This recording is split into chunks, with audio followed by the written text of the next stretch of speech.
Make your house a productive factory, guys. In this video, I'm gonna explain some of the ways that you can literally arrange your house into making specific zones that will either help you in productivity, help you entertain, help you relax, and also get some good night's sleep. My name is Julian, and in this video, I'm gonna explain you guys some of the practical strategies that I have personally applied and experimented that literally made my house into a productive factory.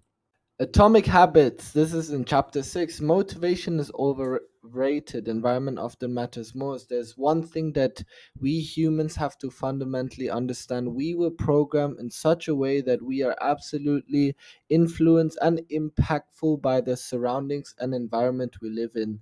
There are certain cues, there are certain triggers within the environment that basically results in a few psychological attitude and behaviors that we certainly do. So the idea for this video is to specifically set up your house in a way that these positive cues are triggered in the purpose of what you want. For example, and this is what I definitely specifically propose for you guys to do, is set up certain zones within your house. For example, I specifically, and again, this is very personalized and this is very tailored towards you guys and your needs, but I basically made my house or the place that I live in into four different types of zones. I have the work zone, which is basically just a small zone that includes my desk, some of my books, as you can see in the image. And the idea of that specific work zone is for me to literally, as it says, to do work, to be productive, and do my tasks and everything that is related to my productivity when it comes to work and business. Next, I have an eating zone. So I have a specifically designated zone, which is obviously the kitchen and the table around that is designed for me to basically just eat and cook and everything that is related to those specific activities. I have a sleeping zone, which is basically my bedroom. That includes my bed, my pillows, and some of the other comfortable tools and other things to my disposal that will basically help me sleep. Lastly, I have an entertainment zone. In most places, that is usually your living room, that includes all the devices such as your TV, your music box, your games, your PlayStation, etc., etc.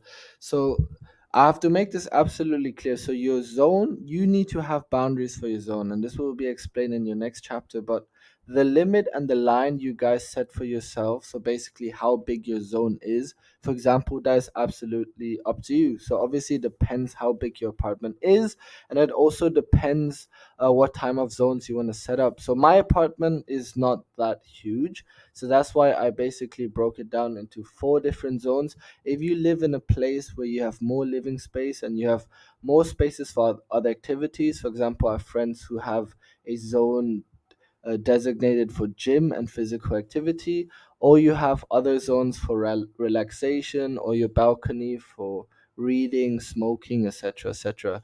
So why should one create certain zones for yourself? Because as mentioned before, we humans are so wired to our surroundings. We are so impacted by the cues that are basically placed within the territories or within those zones we are. It would actually ultimately, if you put it in positive ways, benefit your productivity levels. For example, in my work zone, and this is a video you guys can definitely check out from one of my previous videos regarding how to make literally a productive workspace. So my work zone is essentially my desk and my laptop, and it has everything that basically all the cues and all the required devices and gadgets and utensils and utilities basically within that zone that should be for the purpose of me doing work. You shouldn't obviously put cues that are not nothing to do with work, and you shouldn't put stuff on your desk that are literally too distracting or even conflict with the other zones.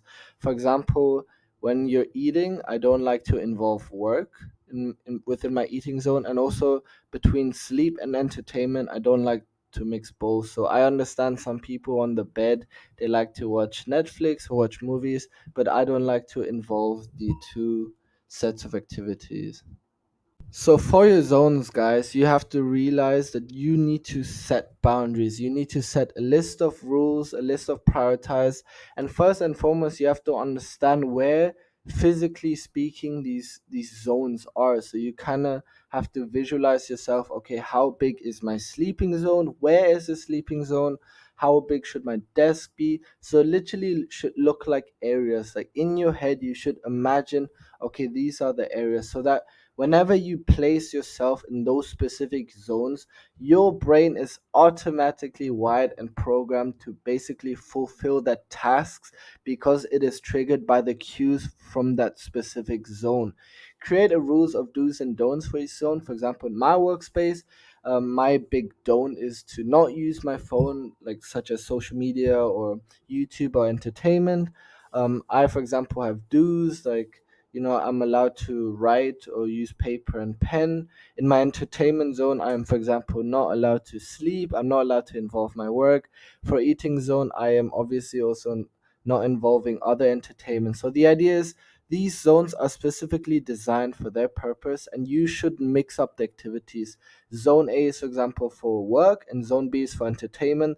The activities that are involved for work shouldn't be involved with the activities in zone entertainment, for example. Create a schedule for your zone. So depending on the personal strategy and calendar, this personal schedule and calendar you guys set up for yourself, you can also list within your specific schedule which zone or throughout which day in which zone you will basically place yourself in. For example, if you have a lot of work that is due tomorrow, then you can realize and literally write it down that the most of your day you will spend time within the work zone, and or during the lunch and during dinner you can, for example, spend time in the eating zone.